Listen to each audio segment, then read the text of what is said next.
Can you play with space and without space? You see, people think football is 1 plus 1 equals 2. So, Spain destroy Costa Rica, completely destroy, and everyone says that they're the worst team. Japan beats Germany. Oh, ergo, if Japan could beat Germany, Spain destroy Costa Rica, Japan should beat Costa Rica. Not by as many goals, but they should still beat them.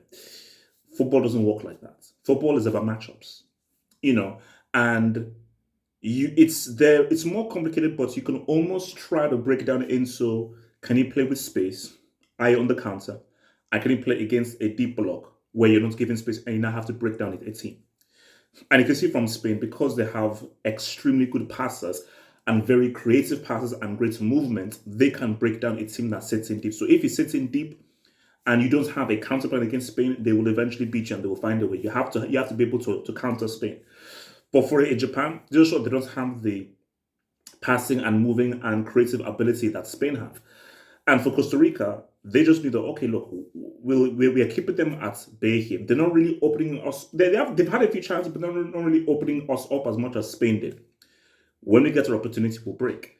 And they got the opportunity and they said, well, what's up? Shout out to your boy, Fuller, man. The keeper messed up. The keeper made 2 great saves in the last game. He messed up. Like, you have to have stronger hands on that to push it away. So that was a mess up by the keeper because that goal shouldn't have stood. But for Costa Rica, great game plan. We sit in deep, absorb pressure, shut off the passing lanes because you're playing against a passing side, shut off the passing lanes. And we will when we break, we break. When we have a chance, let's try and take a chance. And they did.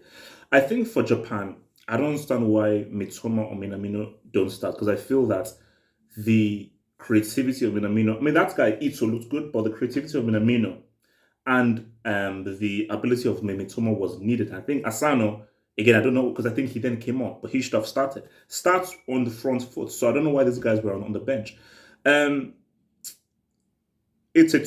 This opens up everything, and it's a great result for Germany. Again, guys, remember Spain Germany. I'll be on Twitch. I'll be on Twitch for the Spain Germany game. Join me tonight on Twitch for Spain Germany. It's a great result for Germany because now this was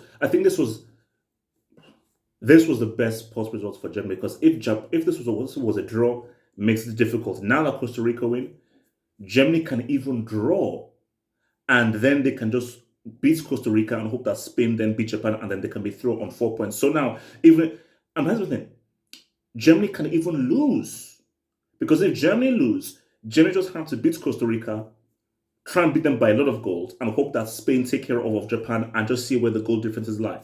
So Germany are still alive. Germany are still very much alive, man. So all of this could really go down to goal difference if Germany end up losing. But yeah, man, for Japan, again, that's the thing. It was a different game. This wasn't the Germany game. They were given space, and they knew how to exploit space. Hence why against Spain it will be against Spain it may actually suit Japan because Japan will know that okay, we're going to have space when we have the ball. Can we not attack that space? This was a game that just didn't suit Japan because they just did not find a way to break down a very defensive Costa Rican side. So for the manager, that shows something that if you come up against a side like this, you have to have solutions to a setup that Costa Rica have. But that's the beauty about football. You can never predict it, never assume in football. Hit that subscribe button over there for all that World Cup football goodness. And I'll see you guys tonight for the World Cup hangout.